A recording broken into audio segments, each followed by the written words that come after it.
Assalamualaikum warahmatullahi wabarakatuh. Selamat datang di Gagasan Cak Maskur. Episode kali ini saya akan menyampaikan sebuah gagasan yang berjudul mengurangi residu keserentakan pemilu. Tahapan pemilu serentak 2024 depan mata. Undang-undang yang mengaturnya tidak diubah. Sementara pemilu tahun lalu menyisakan rekomendasi perbaikan. Keserentakan pemilu dan pemilihan kepala daerah di tahun yang sama adalah sejarah pertama bagi demokrasi Indonesia. Perlu upaya kuat untuk menciptakan proses kedaulatan rakyat secara bersama-sama. Berdasarkan pemilu 2019 dan pelaksanaan pilkada serentak sebelum-sebelumnya, terdapat tujuan dari pelaksanaan pemilu serentak yang belum dapat dicapai secara maksimal. Bahkan penyelenggaraan pemilu 2019 memakan korban penyelenggara pemilu paling penting, yaitu di tempat pemungutan suara.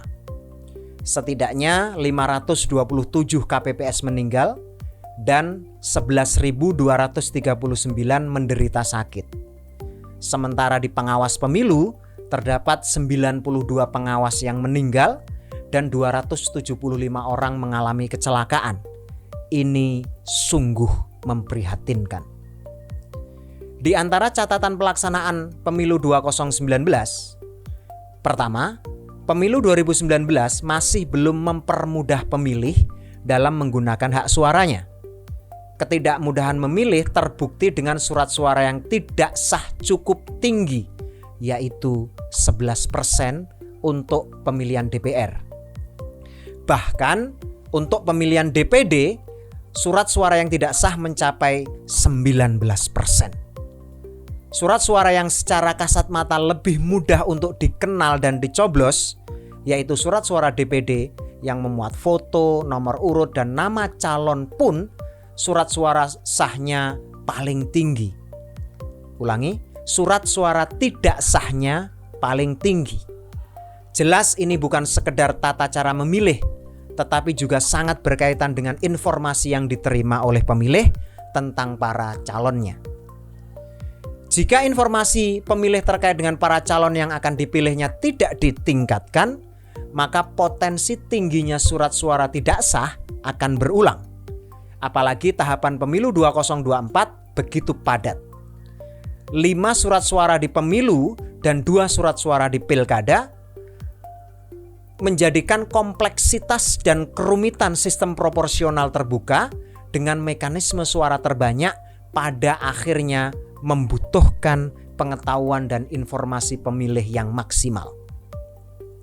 Samsudin Haris dalam buku Refleksi Pemilu Serentak di Indonesia yang diterbitkan oleh Bawaslu menyatakan hasil survei LIPI menggarisbawahi bahwa skema pemilu serentak yang tertuang dalam Undang-Undang 7 tahun 2017 tidak hanya membebani penyelenggara pemilu, tetapi KPPS di tingkat bawah, melainkan juga termasuk juga membebani para pemilih.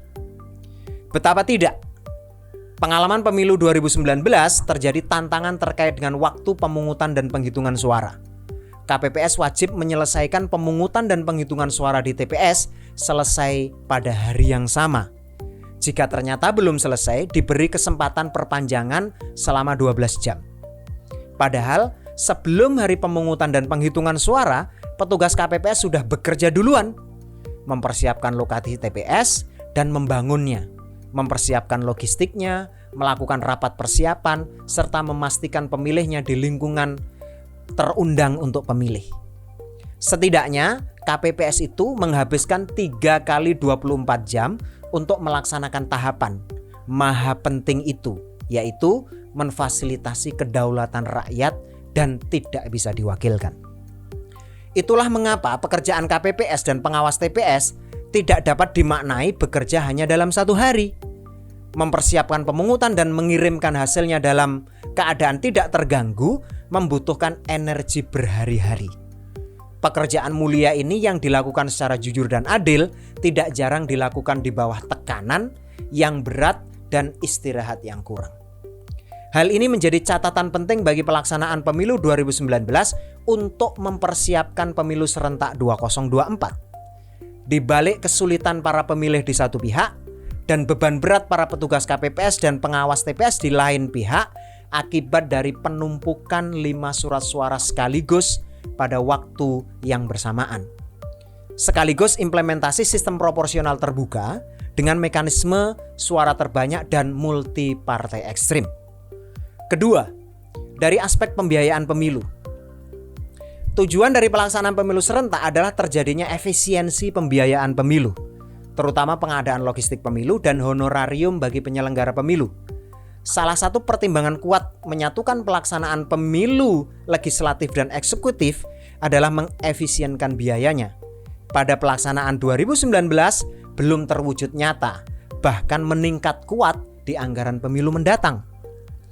Pembiayaan pemilu 2019 sebanyak 25 triliun dan meningkat menjadi 86 triliun untuk anggaran pemilu 2024. Dengan melihat kenaikan anggaran yang sangat besar ini, maka tujuan pemilu serentak yang efisien dan menekan biaya pemilu wajib semakin diwujudkan.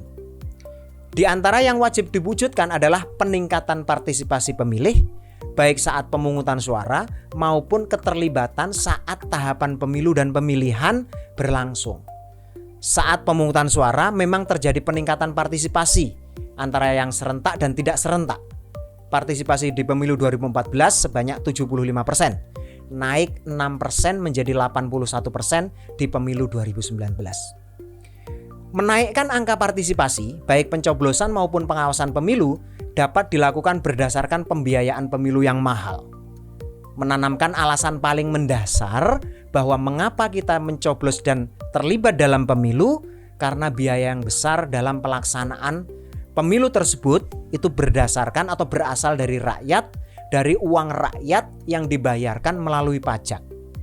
Jika tidak ikut serta dalam pemilu, maka kita sedang membuang-buang uang rakyat dan digunakan secara sia-sia. Itu mubazir namanya. Ketiga, kekuatan politik yang berkontestasi dan koalisi yang dibangun dalam pencalonan presiden dan wakil presiden serta pemilihan kepala daerah. Pemilu 2024 tidak diikuti lagi oleh presiden yang sekarang, yaitu Presiden Joko Widodo. Itu artinya akan ada calon baru yang akan didukung oleh partai politik dan gabungan partai politik. Sekitar bulan Mei atau Juni, presiden terpilih hasil pemilu sudah diketahui. Sementara jabatan Presiden Joko Widodo masih hingga Oktober 2024, atau setidaknya ada 5 bulan di mana presiden terpilih sudah diketahui pada saat Presiden Jokowi sedang menjabat dan menjalankan tugasnya. Ditambah lagi dalam rentang waktu tersebut terdapat proses pencalonan dan kampanye di tahapan pemilihan kepala daerah yang hari pemungutan suaranya dilaksanakan di bulan November. Hal ini tentu memunculkan situasi di mana proses pemilihan kepala daerah serentak, terutama pencalonan dan kampanye, sudah diketahui hasil pileg dan pilpres, sekaligus dalam proses transisi kekuasaan. Terdapat potensi bangunan koalisi yang berbeda antara pilpres dan pemilihan. Pemetaan koalisi campuran antara dukungan di pilkada dengan pemenang pileg dan pilpres memunculkan potensi naik turunnya eskalasi politik yang wajib diantisipasi. Bukan hanya oleh penyelenggara pemilu, tetapi oleh seluruh pihak yang bertanggung jawab dalam menjaga kondusivitas politik bangsa. Dengan mengacu pada 3 hal di atas, maka dalam menjalankan ketentuan perundang-undangan oleh penyelenggara pemilu, serta proses kontestasi yang dilakukan oleh peserta pemilu, terdapat tujuan keserentakan pemilu yang wajib ditingkatkan di tahun 2024, yaitu pertama, dalam hal mempermudah pemilih untuk melakukan pemungutan dan penghitungan suara, serta mengurangi surat suara yang tidak sah, maka penyelenggara pemilu memastikan desain surat suara dibuatkan contoh spesimennya untuk segera dibuatkan materi sosialisasi dan disampaikan ke masyarakat pemilih secara luas dan masif. Metode pengawasan yang dilakukan oleh pengawas pemilu pun juga wajib memastikan seluruh masyarakat mendapatkan informasi sejak awal tentang surat suara sekaligus informasi yang lebih substansial terkait dengan materi kampanye peserta pemilu dan pemilihan. Fokus pengawas pemilu juga kepada pengetahuan masyarakat terkait dengan sosialisasi yang dikembangkan oleh KPU. Kedua, memastikan pengelolaan waktu pemungutan dan penghitungan suara, serta petugas KPPS yang memiliki ketahanan yang kuat. Proses pemungutan dan penghitungan suara dipastikan oleh pengawas pemilu secara tepat dan memanfaatkan waktu sebaik mungkin dengan tetap ada waktu istirahat. Kondisi ini dimulai dengan pengawas pemilu memastikan seluruh petugas pemungutan dan penghitungan suara memiliki kemampuan dan standar dalam melaksanakan pemungutan dan penghitungan suara. Setiap KPPS memiliki petugas yang mumpuni dalam administrasi penghitungan, pengalaman dalam menyelenggarakan pemungutan, serta mengatur proses hari pemungutan hingga batas akhir penghitungan suara. Pengawas pemilu juga memastikan jika ada KPPS yang mulai kelelahan, dianjurkan untuk beristirahat. Ketiga, melakukan pengawasan partisipatif yang masif kepada masyarakat pemilih tentang potensi-potensi pelanggaran pemilu serentak 2024. Koordinasi yang kuat kepada peserta pemilu untuk tidak melakukan pelanggaran sehingga kondusivitas sosial dapat dilakukan secara bersama-sama. Dengan demikian, jika kita mendasarkan pada persoalan pemilu 2019 untuk melaksanakan perbaikan pemilu 2024 yang semakin kuat tantangannya, maka residu pemilu serentak yang menjadi agenda bersama dapat dikurangi dan diantisipasi untuk demokrasi kita yang lebih baik. Wassalamualaikum warahmatullahi wabarakatuh.